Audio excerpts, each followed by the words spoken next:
Welcome to the Real Board Loft. I'm Trip Forman. Today we got Jake Sachs with us. Jake, welcome. Well, thank you. And we are reviewing the Slater Designs Boss Up.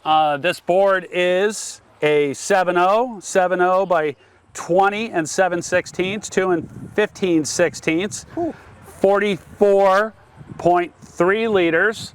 My dimensions, I am 6'2" by 210. I'm 5'10" by 165. Okay, so we got a decent spread. Decent spread. For testing this board. And we have the Slater Endorphin KS1 quads. And we also wrote it as a thruster. So let's start off with the highlights, Jake. Highlights. This board won the day. It certainly did. It won the day. Yeah. We surfed like how many boards in one day? Like six or 7 boards? Yeah. And this board won the day. So it advanced into the next round. We're not really sure where that's going to be, but it did win the day. How did it win the day? What did it do to win the day? It surfed really user-friendly. Okay. It was a day like at the lighthouse, very point breaky kind of day. Yep. Very lined up and down the line, a little steep on the sections. Yep. But man, this thing definitely surpassed my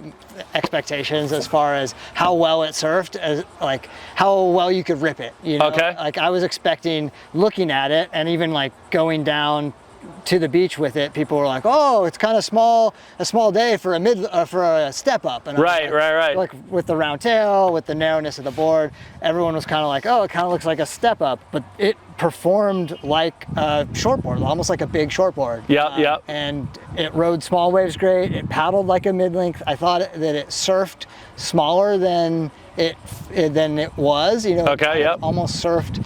Felt more like a 6'6" or something in the water when you were surfing it. Yeah. But then when you jumped on to paddle, it had all of the 44 liters you could feel. That you wanted, right? That you wanted. So we surfed a bunch of boards that day. It was like we were in wetsuits. It was cold. And so as far as having 44 liters with a wetsuit, it felt great. It was right. awesome But it was tricky conditions too. Like you say point break and people assume like easy. No, it wasn't easy. But there was like some wind chop on it. There was like some bowls in it. There was some like veins coming up of it. Like there was a lot of different things going on that made it like kind of separated like good boards and bad boards, you know? Definitely. And you had to be able to read the section and then react very quickly because, you know, like you were saying, veins, and then sometimes those veins would turn into throwing barrels or like just totally flat sections. It would look like it was going to bowl and then it would just flatten out and then go into the next section. So being able to react very quickly, this board owned it. Yeah, it was cool. So I want to talk about a couple things. One is like where you say like it just surfed like a big shortboard. Yeah. Right? So how many bad big shortboards have you surfed? Oh, so many. Like probably way more bad big shortboards than good. Probably like 80-20, 80 bad, 20 good. There's like this quest for the big shortboard for a really long time, and it's still going on. Yeah. And they were just like taking shortboards, blowing them up, and then they wouldn't surf as well. They don't surf as well as they do like as a 6.0. Yeah, and so this one, it being designed for being a mid-length, you know, being in that 7.0, 6'10" range, 7.6, you know, I feel like it was designed to just be a good board that happens to feel like a shortboard. Okay. You know, instead of trying to be a shortboard that feels big or something. Yeah. And the other thing I want to touch on from your comments is the bump, right? Because this is Firewire's Ibolic construction, right? Which is an EPS epoxy-based construction. And you say epoxy anything, and people start tripping out like, oh, it's going to be chattery and bouncy and everything. And it's also fairly light too for the size. To you, how did this thing feel like in the bump? I didn't feel any chatter. It felt like it was able to cut through a lot of it. I think that has to do with the thin rail. Yep.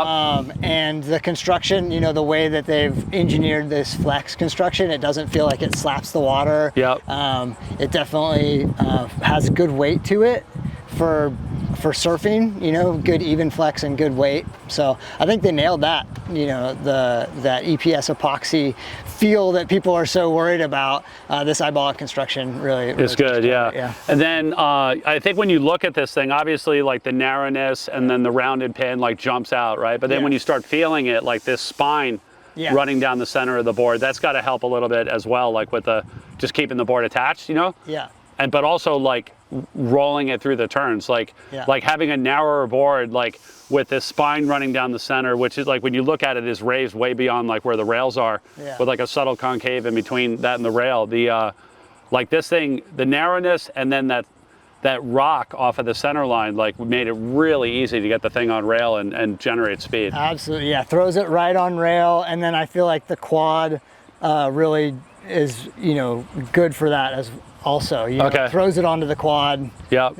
Instead of having, I didn't ride as a thruster. You rode as a thruster. Yeah. And works both ways, but the quad, we really found that it lines up. I loved it as a quad. It was super fast, and I didn't really find any shortcomings of the quad. But then after watching the Taylor Jensen video of him just destroying it on a 7.6 with the thruster, I was like, I got to try thruster, you know. But you know, Taylor's way better than at least me. Right, me too. And absolutely. But maybe if the waves are like more makeable and less sectiony, and you have the ability to bleed some speed, like thruster's better. But personally, like, I like the quad quite a bit better. But man, does he make that 7.6 look good. I never thought of the board in a 7.6 until I saw him riding it, and then I'm like, maybe I want a 7.6 too. I want to do that. Let's talk about the narrowness. Yeah. You know, because I think a lot of people that are, especially a lot of people, like, you know, this board got thrown out as a mid-length, right? Yeah. And so a lot of people that are looking at mid-length are terrified of narrow boards. Yeah. And like everything has been inching like wider and wider over the years, you know, and so they're getting used to like over 21. They're getting used to like 22, like in a 7.6, you know, that's not that wide anymore. And then now this board, they're all 20s. Yeah. And it actually, like, I think we were going to originally get like a 7.2 or a 7.4, but the thing was so stretched out and so narrow. I was like, and that's when we went 7.0. We were going, wait. Yeah, it kind of made more sense to go 7.0. And now, like, after watching Taylor's video, like, rethinking that. Yeah. But let's talk about like the benefits of narrow.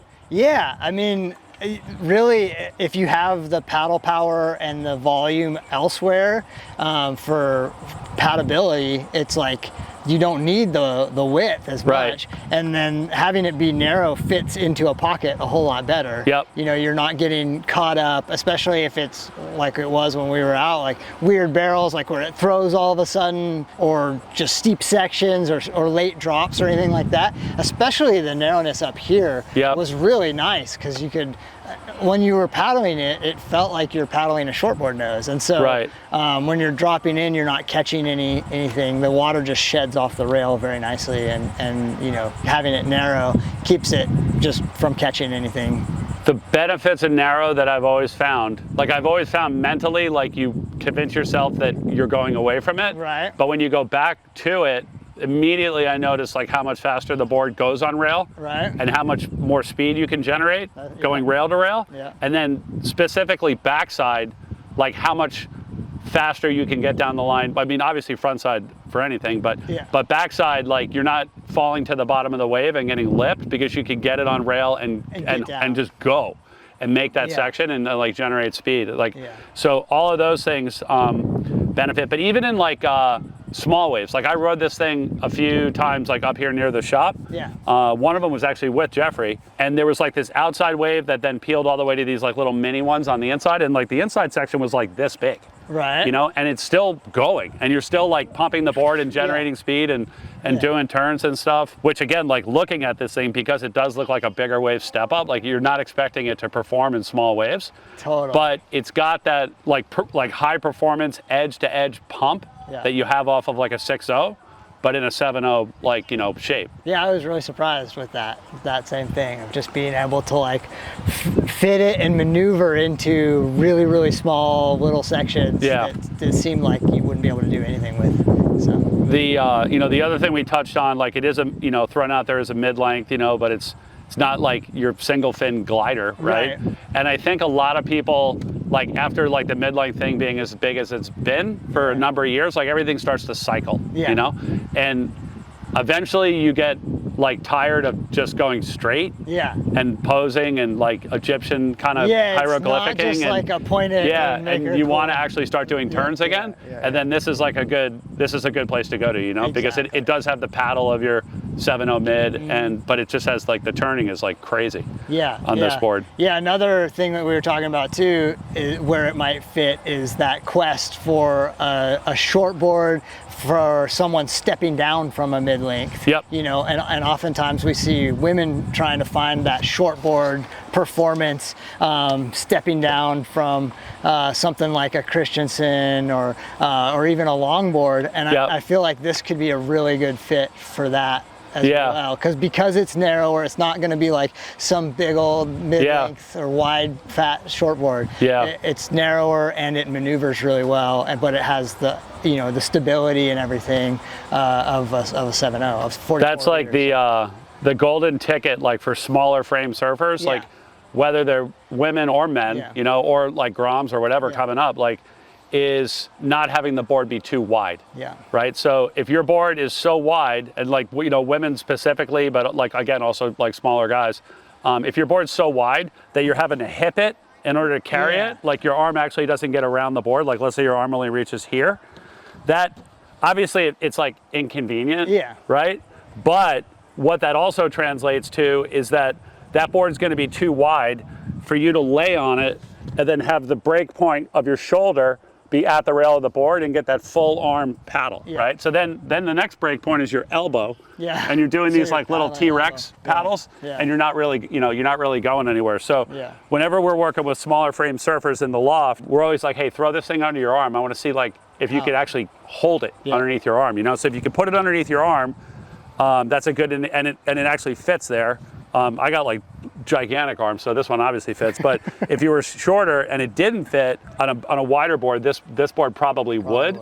And then, for one, it's easier to carry back and forth to the beach if it's a long walk. But the biggest thing is that you get a much longer paddle stroke going into the wave. But also those smaller frame surfers, when they're sitting on the board, then they're not like trying to like spread their whole body out to a width that it's not really not really ergonomically comfortable, on the board. So I think that's a part of the market, like women's market, smaller frame guys that want to have something that's narrower, that's like kind of more tuned for their size. I like that the nose is narrower as well. It's not like narrow and then a fish style nose, just because that also helps with when you're trying to get out into the lineup. The waves aren't hitting and pushing you back as much. It cuts through the water better as you're paddling. Also, so all in all, like very impressed with this board, and I didn't do any air reverses. Did you do any air reverses? No, zero. No, I mean, I did maybe, but I don't know. I don't think Jeffrey got it. No. We missed them. I think his battery died or something. Yeah, it could, but you could, I think you could. I mean, it's got a Kelly Slater logo on it. We've seen it. But yeah. Well, Jake, thank you so much, man. Awesome session. And I had some other sessions on it as well, and really impressed. Slater Boss Up. If you have any questions on the Boss Up or would like to place an order for one, you can always reach us at the shop, 252-987-6000, or online, realwatersports.com/surfing. Thanks for tuning in.